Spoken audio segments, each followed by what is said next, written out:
Hi, welcome to the second half of the training video for the Thomas University Career Center. As we just went through the ONet, we just went through all the different sections and how you can help your clients find detailed descriptions of the job, the pay, and different skills and elements of the positions that they're interested in, including education, and where to go to school to get those degrees and how long for that occupation or career.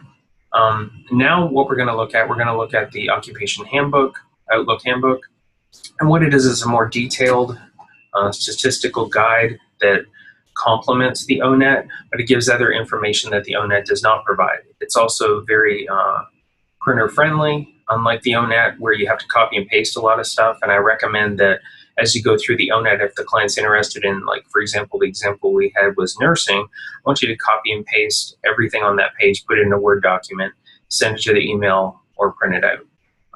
We have the accessibility now with Zoom technology, thanks to Professor Patrick introducing it to our division and the university, that we can utilize that tool to be able to do the ONet, to do the Occupational Outlook Handbook, and all of our assessments online, which gives us a lot more versatility as a center.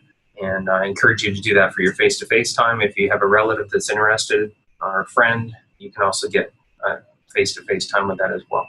So what I'm going to share my screen. And we'll start at the Thomas University website. What you'll do is you click on Student Services, you go down to Career Center, you'll scroll down and you'll hit Career Planning. And we just did Occupation ONet, now we want to click on Occupational Outlook Handbook. And since we started with nursing, where we'll put top box up here, we'll put nursing.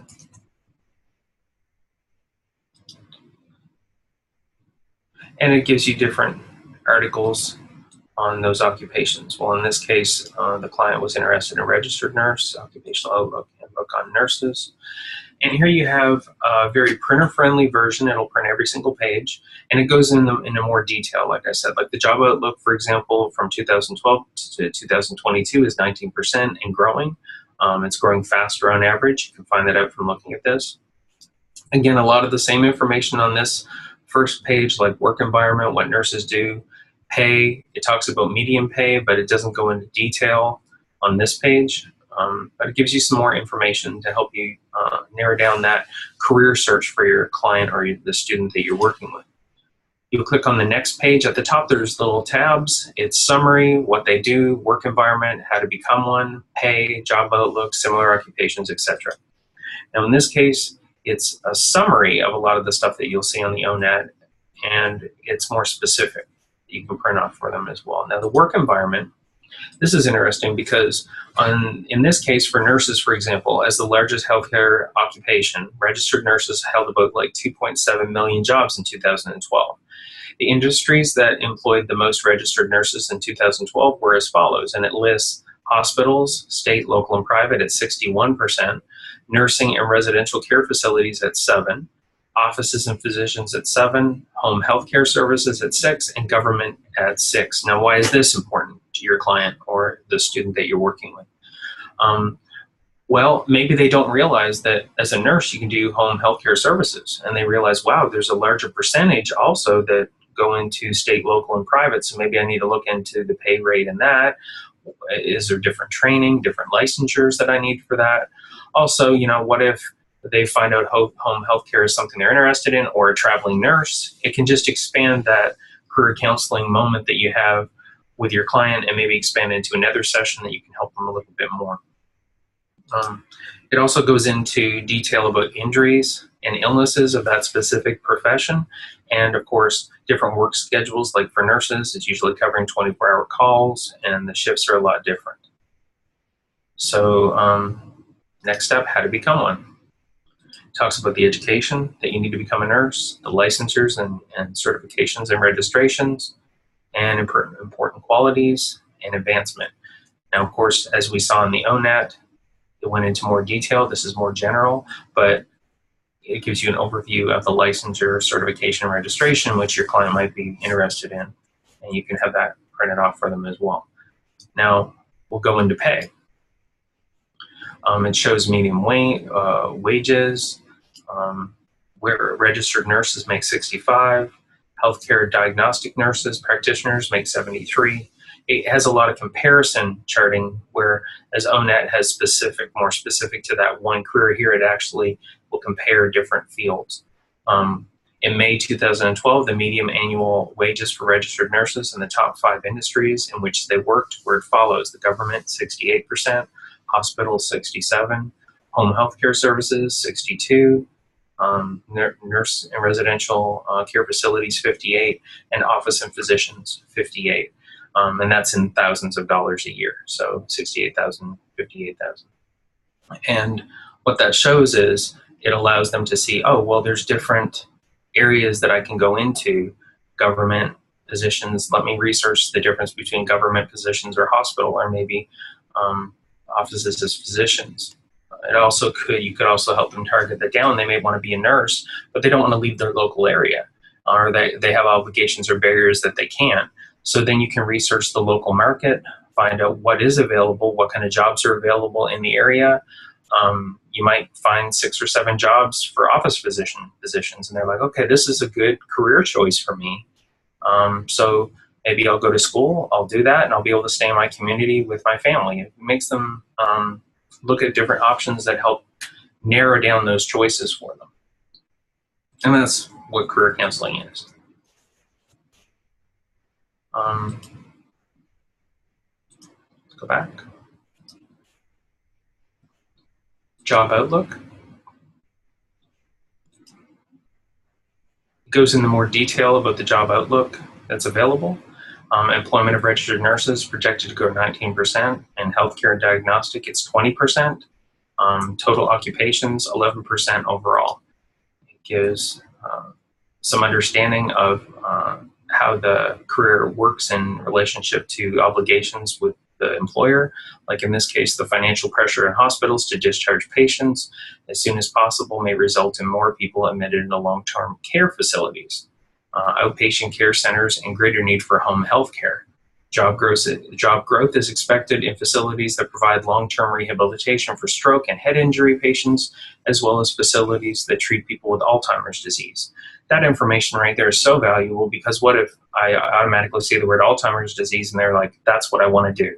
My aunt had that.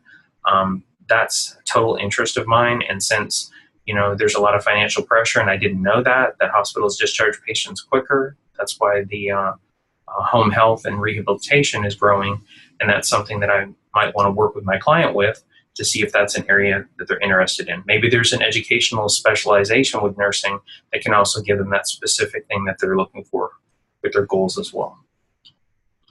Similar occupations. I really like how this is set up. I know that in ONet we have the list of different jobs that are similar, and they'll even narrow it down once you click on the actual goal.